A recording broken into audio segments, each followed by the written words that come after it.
जय हिंद प्यारे विद्यार्थियों। आज है आपकी class basic English class third. आप तीसरी क्लास में हम क्या पढ़ेंगे? तो यहाँ पे लिखा है गुरुजी वर्ब। क्या लिखा है बच्चों? वर्ब। वर्ब के अंतर्गत हम अभी पढ़ेंगे हेल्पिंग वर्ब। शायद यहाँ पे अगर दिखाई दे रहा हो तो ठीक है, नहीं दिख रहा हो तो लास्ट में दिखा देंगे, एक बार बता दीजिएगा। यहाँ पे हम हेल्पिंग वर्ब के बारे में जानेंगे कि वास्तव में क्या होती हैं हेल्पिंग वर्ब, क्यों जरूरी होती हैं, और लास्ट में कुछ हमारे जो आर्मी से रिलेटेड सोल्जर है उनके लिए एक छोटी सी पंक्ति है ना, मैं उसको समझाने का प्रयास करूँगा मगर इसको समझाने के बाद क्लियर। तो जैसे कि देख सकते हैं यहाँ पे 24, आज संडे 25 तारीख हो, क्यों? 25/1/25 अर्थात कल के दिन अपना क्या है? गणतंत्र दिवस। क्या है? गणतंत्र दिवस है ना। इस बार संडे को हो रहा है तो कोई बात नहीं, बोला भले ही जाता है कि संडे इज हॉलीडे, मगर बाद में बात करेंगे उस पर। अभी चलते हैं बेसिक इंग्लिश क्लास थर्ड। यहाँ पे लिखा है वर्ब अर्थात क्रिया। क्रिया के अंतर्गत हम पढ़ेंगे सर सहायक क्रिया। सहायक क्रिया में आपका आ जाता है इज एम आर, अर्थात मैंने सहायक क्रिया समथिंग आपको 24 याद करा दी है। कितनी याद करा दी है? 24। मैंने पेयर बना के बताया था, शायद 3-3 का या फिर 4 का, ऐसे कुछ करके बताया था। एक बार रिलायंस कर ले, किसी को याद है तो सुना दे, नहीं है तो हमसे सुन लें। Is am are, do does did, has have had, may must might, can could will would shall should, need और need dare used to ought to. हो गई पूरी? वाज क्लियर हो गई पूरी, मतलब याद है। क्लियर? ऐसे ही आपको याद होना चाहिए। अब चलते हैं, यहाँ पे हमने वर्ब के अंतर्गत हेल्पिंग वर्ब लिखी है इज एम आर। इज मतलब है होता है आपका, एम मतलब हूं होता है, आर मतलब है या हो, लिख सकते हैं अपने सेंटेंस के अनुसार। इतना तो आप भी जानते हैं गुरुजी, हाँ इनके मतलब ये होती है। अब मेन चीज आती है क्या? सब्जेक्ट। इन इसके अंतर्गत ये कहाँ पे आपके फिट हो रहे हैं? क्लियर? सेंटेंस में कहाँ हमको लिखना है? तो यहाँ पे लिखा सर एग्जांपल्स, उदाहरणों से समझ सकते हैं जो निम्नलिखित उदाहरण दिए। क्लियर? यहाँ पे हमने एक एक सभी को उदाहरण दिए हैं, एक एक दो दिए हैं, बाकी एक दो आपको इनको बना के लाने हैं, ठीक है ना। लिखा है इज का वर्ब, इज जो आपकी हेल्पिंग वर्ब है इसका प्रयोग कहाँ पे होगा? जैसे लिखा है सब्जेक्ट, जब भी कोई आपका सब्जेक्ट आता है, ही, सी, इट या किसी का नाम, या लड़का है तो लड़की का नाम भी हो सकता है, सुधीर, समीर, कुछ भी हो सकता है। और यहाँ पे लिखा है सर सिंगुलर नाउन, अर्थात जब भी आप करेंगे तो यहाँ एक वचन का ही प्रयोग करेंगे। इतनी बात समझ में आ रही है? अर्थात जब भी आप यहाँ पे वॉइस नहीं लिख पाएंगे, आप यहाँ पे ये बता दे रहा हूँ, सिंगुलर नाउन अर्थात यहाँ पे आपका क्या आएगा? प्लूरल नंबर नहीं आ पाएगा, ओनली सिंगुलर नाउन का ही यूज होगा। ठीक है? जैसे एग्जाम्पल लिखा है आपका वह एक लड़का है, वह आपका है ना, इसको हमने ही नाम दे दिया, एक ए लिख दिया, लड़का बॉय लिख दिए, है मतलब इज लिख दिए। अब अगर हम इसका फार्मूला बनाना चाहें कि सर क्या हो सकता है, तो ही आपका क्या है बताइए? सब्जेक्ट। सही है ना? होगा तो लग रहा है, लिखा तो है सब्जेक्ट है ना। तो आपका सब्जेक्ट प्लस आप इसके बाद क्या जुड़ा है? 26 में लिखा है इज जोड़ा है। इज क्या है आपका? Helping verb. Helping verb plus आप ए बॉय जुड़ा है। ए बॉय आपका क्या है वास्तव में? है ना, क्या है? Other word. ठीक है? वर्ड को क्या लेते हैं? अदर वर्ड, ऐसे समझ जाना है ना। क्लियर? आई समझ में? अर्थात यहाँ पे किसी का नाम लिया हो सकता है, अर्थात इनके माध्यम से हमने देखा सुना कि हाँ सर इसमें आपका इस प्रकार का सूत्र निकल सकता है। फिर लगा है एम। एम मतलब आता है हूं, इसमें एक ही आपका सब्जेक्ट लगता है, उसका नाम है आई। आई मतलब मैं, जैसे आई एम अ बॉय, है ना।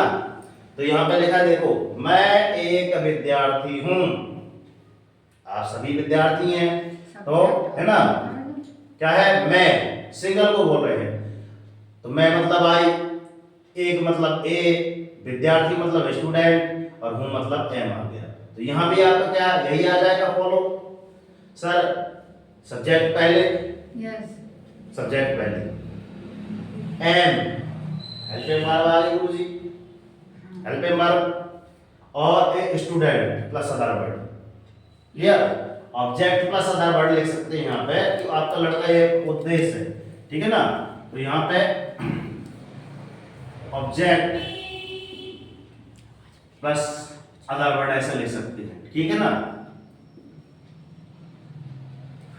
क्लियर? ऐसा लिख सकते हैं आप। आगे आर मतलब है वो मैंने बताया, यू, तो यहाँ पे देखो आई यू देवी, कल ही हमने पढ़ा था, तो मैं खुद कंफ्यूज हो गया था पिछली वीडियो में, देखना है ना। नीलम ने बताया था गुरुजी आई यू दे पहले आया है ना, आई यू देवी, आयु देवी है, ढेर सारी आजकल देवी हो रही है ना। तो आयु देवी तो एक आयु देवी ये निकला हमने इसमें इंग्लिश क्लास में। तो यहाँ पे लिखा है सर प्लूरल नाउन, अर्थात आपका जहां भी बहुवचन का जहां जहां सब्जेक्ट है ना, आर का प्रयोग कहां पे होगा, जहां जहां पे सब्जेक्ट आपके यू दे वी ये सारे आएंगे है ना, ये सारे आपकी कर्ता आएंगे, वहां पे आपका आर मतलब है का प्रयोग होगा, ठीक है। आप एग्जाम्पल क्या है, हम दोस्त हैं, यहाँ पे है आपको क्या है बहुवचन है और है अंतर आता है, ठीक है। तो हम मतलब वी, दोस्त मतलब फ्रेंड, है मतलब आर, ठीक है। तो यहाँ भी देख सकते हैं सूत्र शायद वही लगा होगा। वी मतलब आपका क्या होता है सब्जेक्ट है, ये देखिए कहाँ है ये है ना। वी मतलब आपका ये सब्जेक्ट है, ये लिखा सब्जेक्ट, ठीक है। आर आपकी क्या है हेल्पिंग वर्ब है, ये लिखी है आपका मतलब ये सूत्री, ठीक है ना। और उसके बाद क्या लिखा है आपका फ्रेंड्स, ठीक है ना। तो ए फ्रेंड्स या फिर आर फ्रेंड्स जो भी है आपका ऑब्जेक्ट प्लस अदर वर्ड, यहाँ पे आपका सब्जेक्ट मतलब गुरुजी करता है, सहायक क्रिया,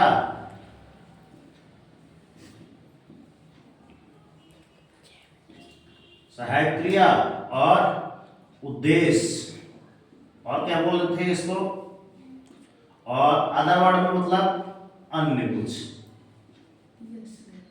है ना। ऐसा आप लिख सकते हैं हिंदी में, ज्यादा समझ में आएगा। फिर इसका एक एग्जाम्पल लिखा था, तुम तेज हो, अर्थात पढ़ने में, है ना, पढ़ने में तेज हो। ये फिर एग्जाम्पल के तौर पे हम कह सकते हैं कि ये बहुत वाचाल, बहुत ज्यादा बोलता है, वाचाल हिंदी में जिसको कहते हैं। तो तेज, यू आर स्मार्ट, मगर कहते हैं स्मार्ट, ऐसे करते, वो वाले स्मार्ट नहीं है, ये अलग स्मार्ट है ना, कि बहुत तेज हो।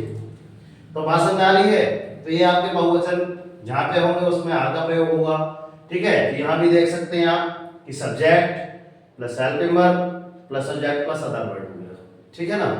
तो हम इनको हमने देखा, सुना, विचार किया, बताया, है ना। फिर कुछ है आज मैंने बताया था, लास्ट में हम बताएंगे यहाँ पे। तो यहाँ पे जैसे मैंने फर्स्ट में बताया था, इंग्लिश स्पीकिंग कोर्स में यहाँ पे लिखी है ऑल हेल्पिंग वर्ब, तो यहाँ पे इज एम आर यहाँ पे 24 पूरी लिखी है आपकी, ठीक है ना। लास्ट में एक बार और दिखा देंगे, मगर उसके पहले मैंने कहा था एक सुंदर सी लाइन यहाँ पे लिखा है, poem Indian army and soldiers, अर्थात आर्मी के आप सिपाही बोले या फिर सोल्जर या फिर कुछ भी, है ना। ये आबलिक करके लिखा है, आबलिक मतलब दोनों में से कोई एक बोल सकते हैं, आर्मी की फौज वगैरह बोल सकते हैं या फिर सिपाही, है ना।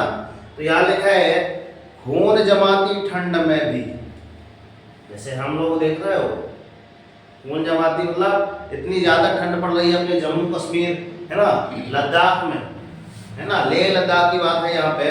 तो जैसे वहाँ पे ऊंचाइयों पर जाते हैं ना ठंड में, अपना खून तक वहाँ पे जम जाता है। तो ठंड खून जमाती ठंड में भी सीना तान खड़े हुए, बदन जलाती गर्मी में भी सीमाओं पर अड़े हुए, अर्थात ये ठंडी और गर्मी की बात कर जा रही है आपके वीर जवानों के नाम पे ये पंक्तियां हैं कि आज जितनी भी कड़ी से कड़ी धूप भी हो जाए फिर भी हमारे सैनिक बॉर्डर पे तैनात रहते हैं। शौक तो है नहीं कि यार हम भी जाके, मगर जिसके अंदर क्या रहती है, देशभक्ति, वो इंसान ये कर सकता है।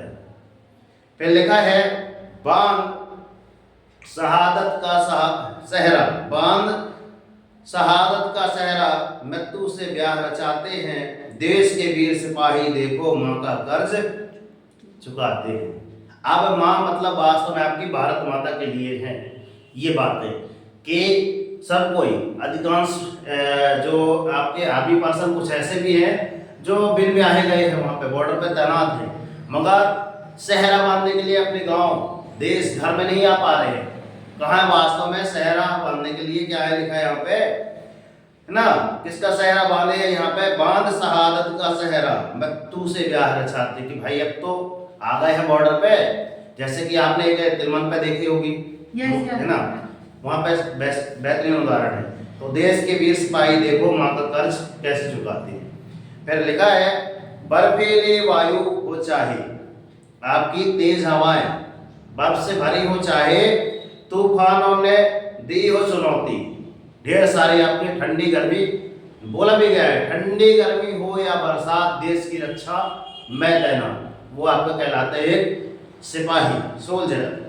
तो चाहे दुश्मन के खेमे से गोली की बौछारें होती, अर्थात बर्फीले वायु हो, चाहे आपके तूफान भी हो, और चाहे दुश्मन के, है ना, खेमे से, अर्थात दुश्मन जहाँ पे है बॉर्डर के उस पार, वहां से गोली भी आती हो फिर भी, और ढेर सारी गोलियों की बौछारें हों, फिर भी क्या लिखा है यहाँ पे, चाहे हो कैसी विपदा पर ये न घबराते हैं, और देश के वीर सिपाही देखो माँ का कर्ज चुकाते हैं।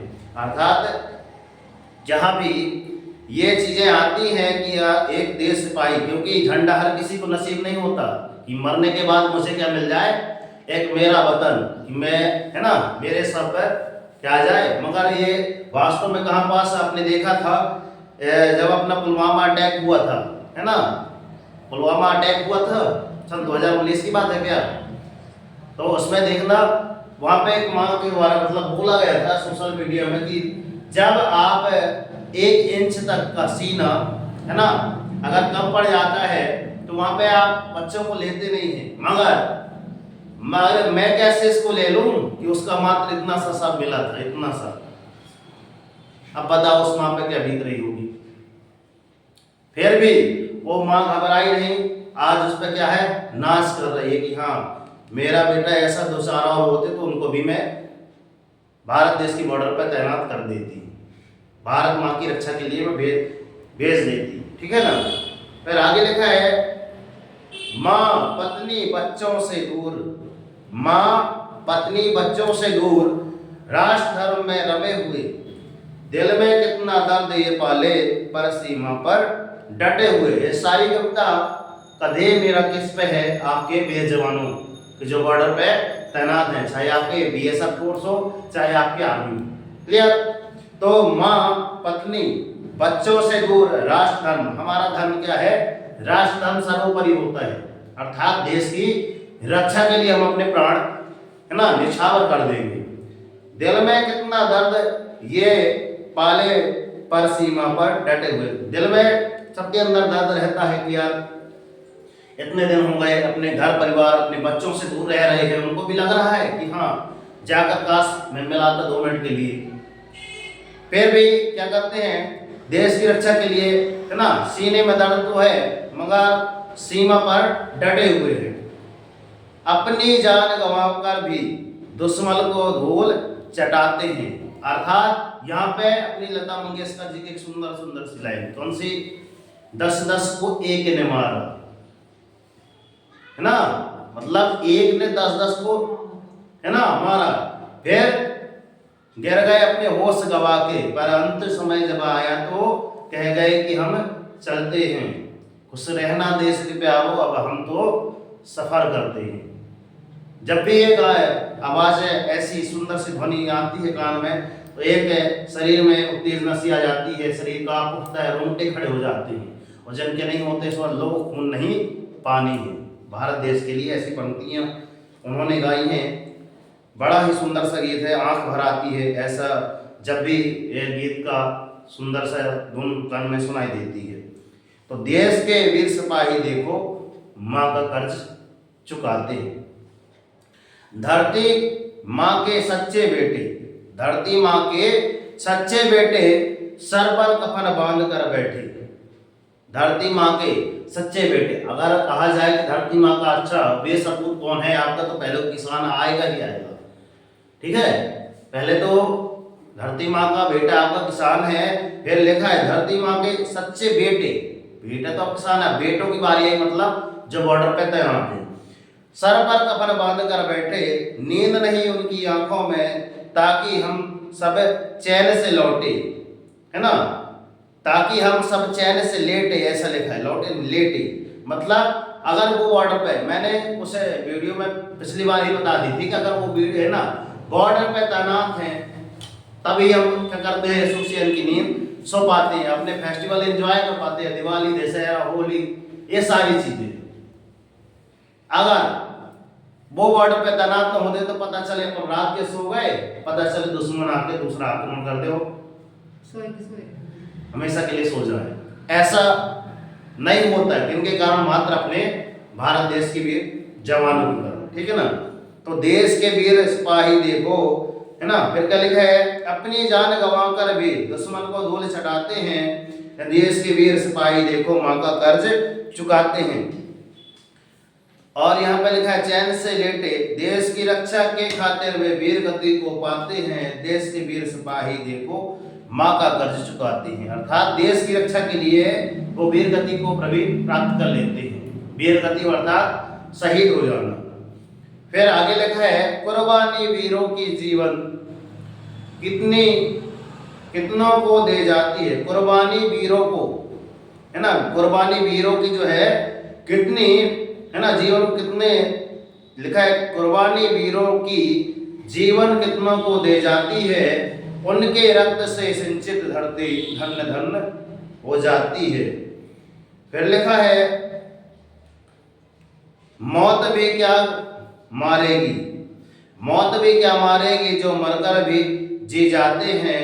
देश के वीर सिपाही देखो माँ का कर्ज चुकाते। ऐसा मतलब सुंदर सी लाइनों के माध्यम से एक छोटी सी मुझे आज कविता मिली थी, तो मैंने सोचा कि यार आज मैं प्रेषित करूंगा। हो सकता है इसके माध्यम से कुछ थिंकिंग, कुछ सोचने की क्षमता तो बढ़ेगी कि हाँ सर, ऐसे भी लोग हैं जो अपने घर परिवेश की मोह माया को त्याग कर कहाँ पे जा रहे हैं, बॉर्डर पे तैनात रहते हैं और सोचते हैं कि सर मेरा जन्म ही हुआ है भारत देश की सेवा करने के लिए, और अपने, है ना, वो समाज में बड़ी शान से कहते हैं कि जय हिंद जय भारत। अभी मैं, है ना, तो अभी भी समय है आपके पास। अगर आप कुछ करना है, कुछ बन के दिखाना है, तो मैं कहता हूँ कि यार आदमी से बेटर कोई चीज हो ही नहीं सकती, क्योंकि मरोगे तो भी एक, है ना, वीरों की भांति आपको सम्मान मिलेगा। क्योंकि अधिकांश हमने देखा है बस तिरंगा हर किसी के नसीब में नहीं होता, मगर जिनके नसीब में होता है ना, तो वास्तव में एक इतिहास रच कर जरूर चले जाते हैं। ठीक है ना, तो ये कविता थी एक सुंदर सी। लास्ट में एक बार पुनः, मतलब बीच बीच में मैंने बताया था, समझा के एक बार गा देता हूँ थोड़ा सा, है ना। खून जमाती ठंड में भी सीना ताने खड़े हुए, बदन जलाती गर्मी में भी सीमाओं पर अड़े हुए, बान शहादत का सहरा मृत्यु से ब्याह रचाते हैं। देश के वीर सिपाही देखो माँ का कर्ज चुकाते हैं। बर्फीली वायु हो चाहे तूफानों ने दी हो चुनौती, चाहे दुश्मन के खेमे से गोली की बौछारें होती, चाहे हो कितनी भी विपदा पर ये न घबराते हैं। और देश के वीर सिपाही देखो माँ का कर्ज चुकाते हैं। माँ पत्नी बच्चों से दूर राष्ट्र धर्म में रमे हुए, दिल में कितना दर्द ये पाले पर सीमा पर अड़े हुए, अपनी जान गंवाकर भी दुश्मन को धूल छटाते हैं। देश के वीर सिपाही देखो माँ का कर्ज चुकाते हैं। धरती माँ के सच्चे बेटे सर पर कफन बांध कर बैठे, नींद नहीं उनकी आंखों में, ताकि हम सब चैन से लेटे। देश की रक्षा के खातिर वे वीर गति को पाते हैं। देश के वीर सिपाही देखो माँ का कर्ज चुकाते हैं। कुर्बानी वीरों की जीवन कितनों को दे जाती है, उनके रक्त से सिंचित धरती धन्य धन्य हो जाती है। मौत भी क्या करेगी, मौत भी क्या करेगी उनको जो मरकर भी जी जाते हैं। और देश के वीर सिपाही देखो माँ का कर्ज चुकाते हैं। तो यदि आपको इन पंक्तियां अच्छी लगी हो तो कमेंट बॉक्स में जय हिंद को उच्चारण जरूर करें। मिलते हैं नेक्स्ट वीडियो में, तब तक के लिए बच्चों जय हिंद, वंदे मातरम, भारत माता की जय। इसलिए हम हमेशा कोचिंग पे यहाँ पे छोटी सी, जब भी हम राष्ट्रीय तिरंगे झंडे की जय बोलते हैं तो कहीं ना कहीं मेरे मन में तो आ ही जाता है कि हाँ सर, मैं अगर यहाँ पे सुरक्षित बैठा हूँ, सुरक्षित पढ़ा रहा हूँ आपके सामने, तो कहीं ना कहीं अपने वीर सिपाहियों की ही देन है। तो इसलिए मैं लास्ट में हमेशा बोलता हूँ कि जय हिंद, वंदे मातरम, भारत माता की जय, राष्ट्रीय तिरंगे झंडे की जय, सरस्वती माता की जय। और कर दिखाओ ऐसा कि दुनिया करना चाहे बच्चों आपके जैसा। और उठो जागो, संघर्ष करो, जब तक नहीं रुकना, जब तक कि आपको आपका लक्ष्य न मिल जाए। और डेली मॉर्निंग में उठकर अपने टारगेट सेट कीजिए। एक छोटा सा टारगेट लीजिए, मगर डेली मॉर्निंग में उठकर टारगेट जरूर सेट कीजिए। देखना जिस दिन आपका ये टारगेट अचीव हो जाता है ना, उस दिन आपकी मंजिल आपके पास होगी। फिर कर दिखाओ ऐसा कि दुनिया कहना, हम भी कहेंगे कर दिखाओ ऐसा कि दुनिया करना चाहे इनके जैसा। तो वीडियो पे नए हैं तो लाइक सब्सक्राइब कर दीजिए, और लाइक सब्सक्राइब पे करने पर कोई चार्ज एकदम फ्री है। और वीडियो अच्छा लगा हो तो अन्य बच्चों तक शेयर जरूर करें। और आज का टारगेट है कि ये आपकी 3rd क्लास है, तो तीनों क्लास आपके टेस्ट में ली जाएंगी। जय हिंद प्यारे विद्यार्थी, कमेंट में जय हिंद जरूर लिखें। ये रही ये 24 सहायक क्रियाएं जो मैंने बोला था कि लास्ट में दिखाएंगे। English speaking course, all helping verb. और यहाँ पे एक सुंदर सी लाइन लिखी हुई है, आप पढ़ लीजिएगा।